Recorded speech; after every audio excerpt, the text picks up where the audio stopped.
Hey, this is Unity Beez. Um, Yesterday I was filming. I always think I'm like some filmer.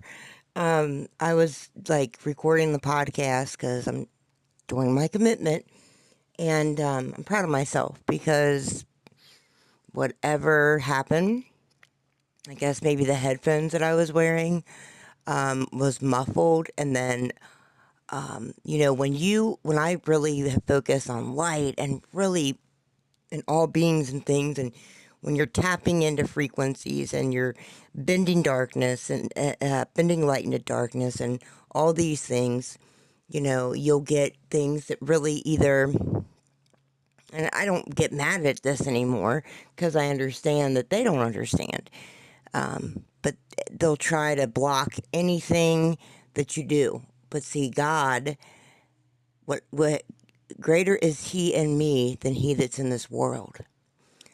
God does for me what I cannot do for myself. The UC, the Universal Parents, my Sukanaka, Christ, Sophia, the infinite all, they do for me. I don't, so I used to get so mad and waste so much energy on it. Yesterday when I uploaded the stuff, like all the stuff that I had worked on and, wanted to share, somebody turned on music, which that it was off. There's no way it could have went on, but whatever. And tried to like discredit it, put it on wave, and made my voice muffled or whatever. Guess what? Kate didn't get mad. It made me smile because I must be doing something right if that continues. That's how I look at it now. Um, okay, so since I deleted the stuff from yesterday, and I have been writing poems, honey, and I have been writing songs, and wow. I'm gonna share what I shared before. I love books. As you probably know, I'm a really deep person. As I don't know, I think everybody's deep in their own way with something, right? May not be what I'm interested in, but I'd like to know what you're interested in. But this is it's called Just Another Spiritual Book.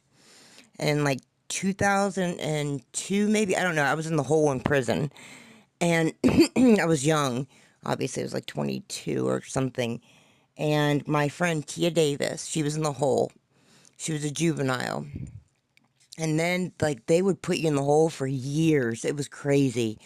Um, I can't remember what I went in the hole for. Probably followed a girl for just something stupid.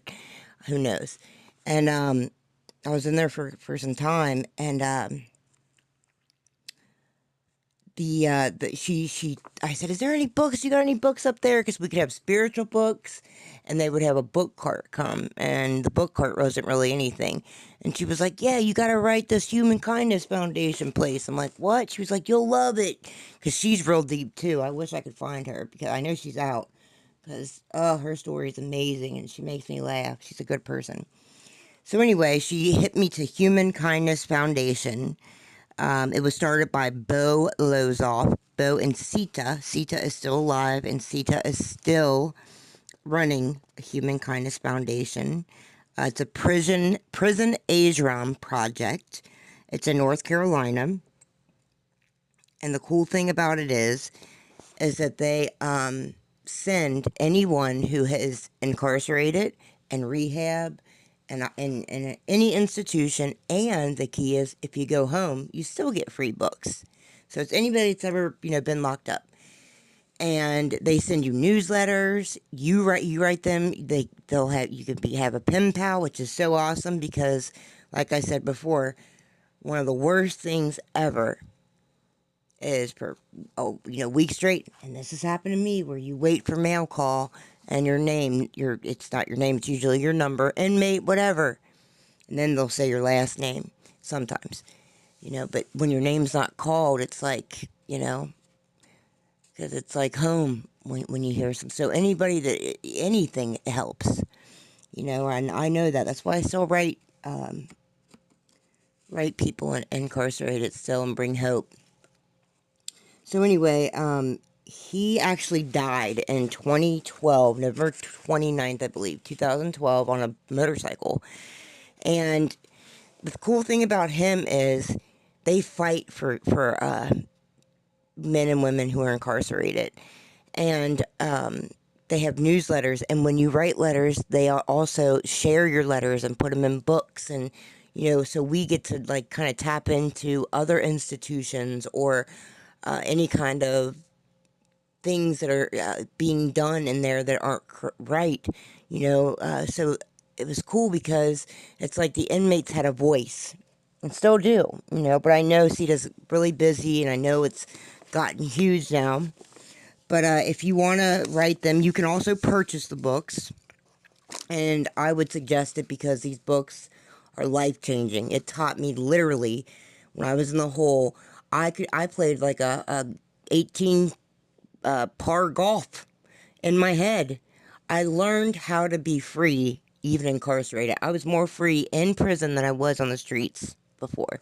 I was really tapping into things. That's when I started reading the Kenneth Copeland books, and God started talking to me even more. So, it's Human Kindness Foundation, and it's P.O. Box 61619, Durham, Durham, North Carolina 27715. Or you can just message them by going on their website, www.humankindness.org. And so Bo wrote We're All Doing Time, which, oh my gosh, it is so good.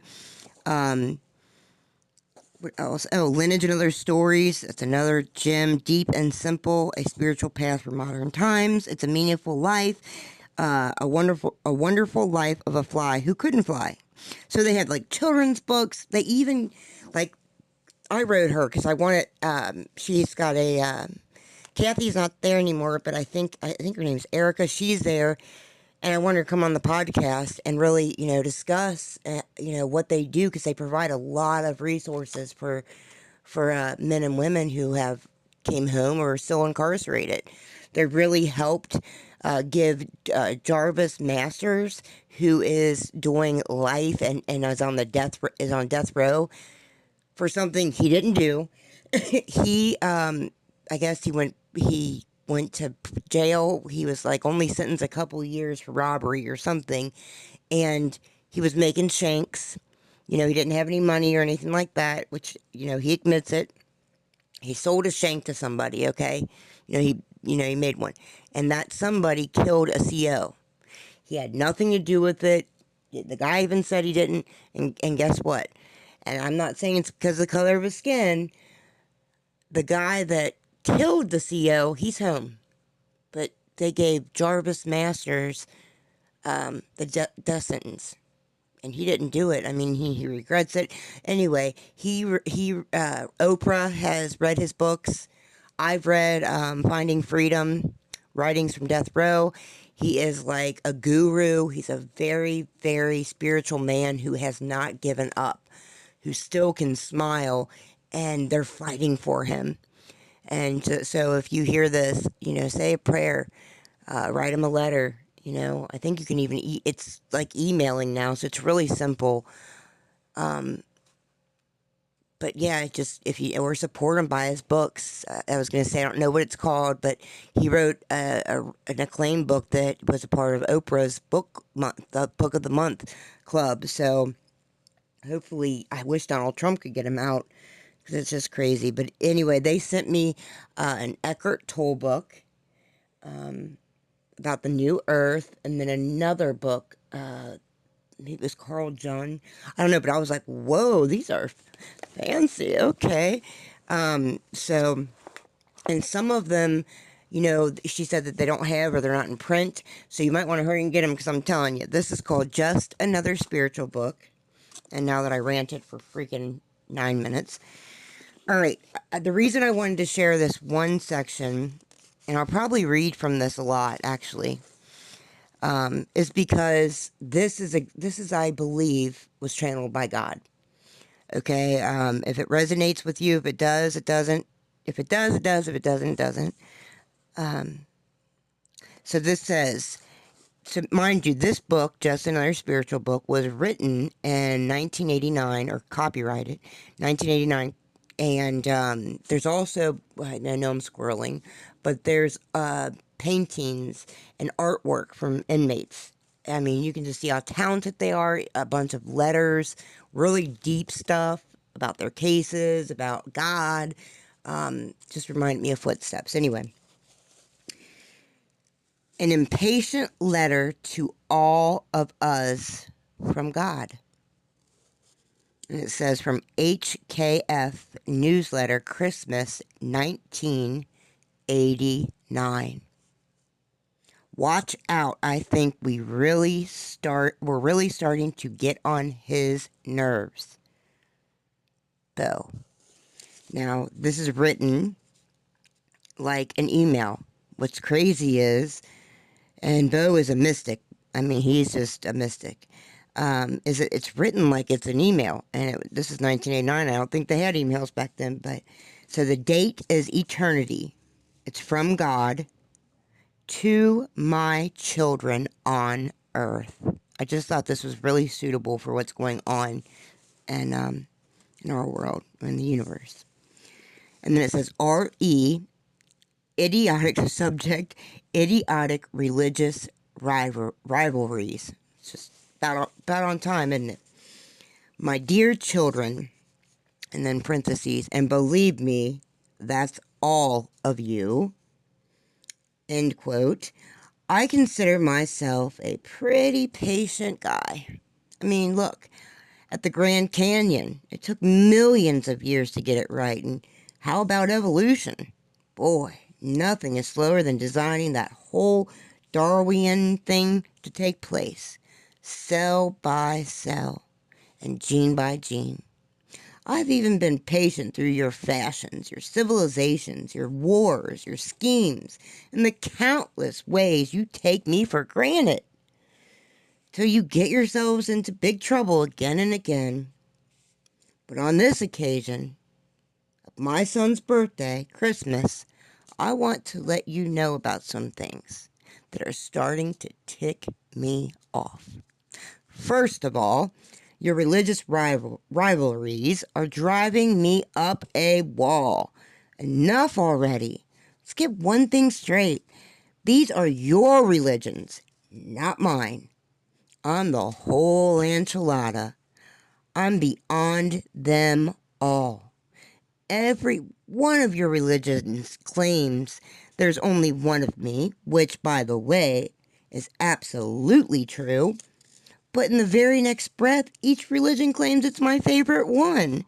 And each claims its Bible was written personally by me, and that all the other Bibles are man-made. Oh, me. How do I even begin to put a stop to such complicated nonsense? Okay. Listen up now. I'm your father and mother. You see. And I don't play favorites among my children.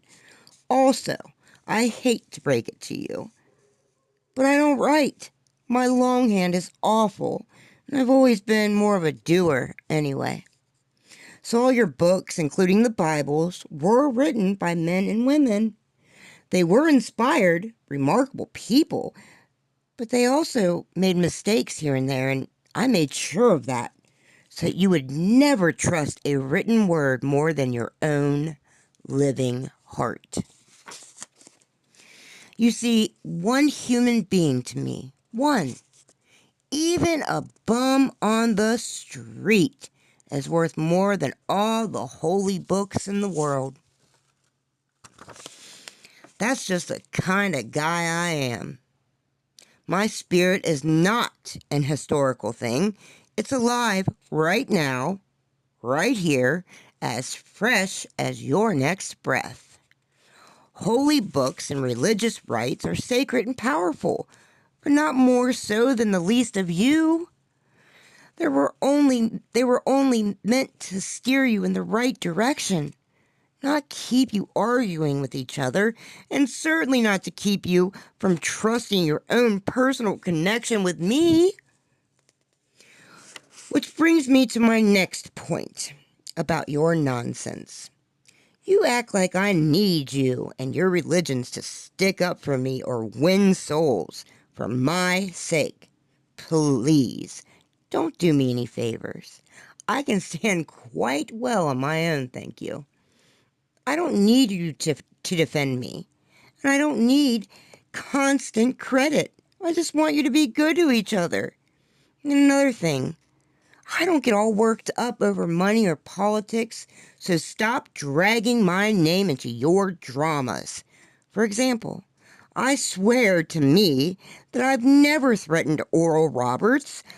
I never rode in any of Rodnish's Rolls Royces. I never told Pat Robertson to run for president, and I've never, not ever had a conversation with Jim Baker, Jerry Falwell, or Jimmy Swaggart. Of course, come Judgment Day, I certainly intend to. Thing is, I want you to stop thinking of religion as some sort of loyalty pledge to me. The true purpose of your religions is so that you can become more aware of me, not the other way around. Believe me, I know you already. I know what's in each of your hearts, and I love you with no strings attached. Lighten up and enjoy me. That's what religion is best for. What you seem to forget is how mysterious I am. You look at the petty little differences in your scriptures and say, well, if this is the truth, then that can't be. But instead of trying to figure out my paradoxes and unfathomable nature, which, by the way, you never will, why not open your hearts to the simple common threads in every religion? You know what I'm talking about. Love and respect everyone. Be kind. Even when life is scary or confusing, take courage and be of good cheer, for I am always with you. Learn how to be quiet so you can hear my still, small voice. I don't like to shout. Leave the world a better place by living your life with dignity, gratefulness, and gracefulness. For you are my own child. Hold back nothing from life. For the parts of you that can die will surely die, and the parts of you that can't won't. So don't worry. Be happy. I stole that last line from Bobby McFerrin, but who do you think gave it to him in the first place? Simple stuff. Why do you keep making it so complicated? It's like you're always looking for an excuse to be upset. And I'm very tired of being your main excuse. Do you think I care whether you call me Yahweh, Jehovah, Allah, Wonka, Tonka, Brahma, Father, Mother, or even the Void or Nirvana? Do you think I care which of my special children you feel closest to? Jesus, Mary, Buddha, Krishna, Mohammed, or any of the others? You can call me and my special ones any name you choose. If only you would go about my business of loving one another as I love you. How can you keep neglecting something so simple? I'm not telling you to abandon your religions. Enjoy your religions. Honor them. Learn from them. Just as you should enjoy, honor, and learn from your parents. But do you walk around telling everyone that your parents are better than theirs? Your religion, like your parents, may always have the most special place in your heart. I don't mind that at all. And I don't want you to combine all the great traditions into one big mess. Ugh, each religion is unique for a reason. Each has a unique style so that people can find the best path for themselves. But my special children, the ones your religions revolve around, all live in the same place, my heart. And they get along perfectly, I assure you. The clergy must stop creating a myth of sibling rivalry where there is none. My blessed children of earth, the world has grown too small for your perversive religious bigotries and confusion. The whole planet is connected by air travel, satellite dishes, telephones, fax machines, rock concerts, diseases, and mutual needs and concerns. Get with the program. If you really want to help me celebrate the birthday of my son Jesus, then commit yourselves to figuring out how to feed your hungry, clothe your naked, protect your abused, and shelter your poor. And just as importantly, make your own everyday life a shining example of kindness and good humor. I have given you all the resources you should ever need. If only you abandon your fear of each other and begin living, loving, and laughing together. Now finally, my children everywhere, remember whose birth is honored on December 25th, and the fearlessness with which he chose to live and die. As I love him, so do I love each one of you. I'm not really ticked off. I just wanted to grab your attention because I hate to see you suffer. But I gave you free will, so what can I do? What should I do now other than to try to influence you through reason, persuasion, and a little old-fashioned guilt and manipulation? After all, I am the original Jewish mother. I just want you to be happy. And I'll sit in the dark. I really am, indeed, I swear, with you always. Always, always. Trust in me. Your one and only God. I thought that was really cool. So, and I'm going to be, like I said, I'm going to start reading more from this book. It's really, really amazing. Just like another quote, and then I'm going to get to reading my the codex and my channel stuff. You can enjoy all of life if you rest in the confidence of the real, immortal, unchanging soul.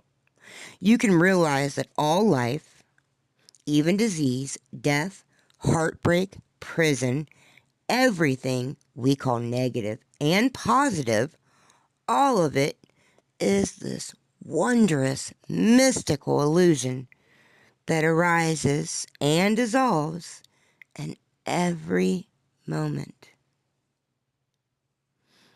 And it says it's anonymous who wrote it. So maybe it was Belle. Who knows?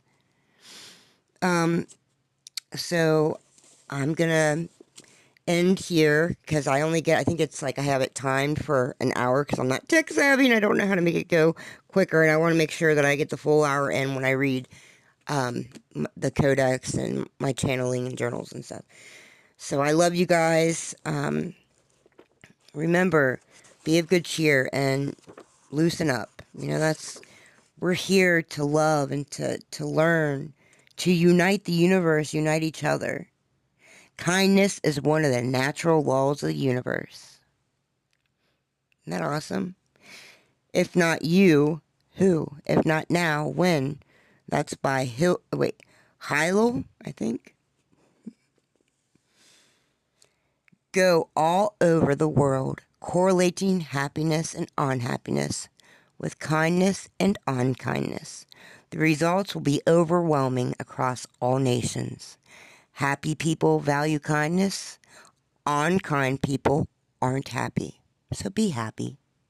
All right, until next time, I'll talk to you guys later. Love you. Bye.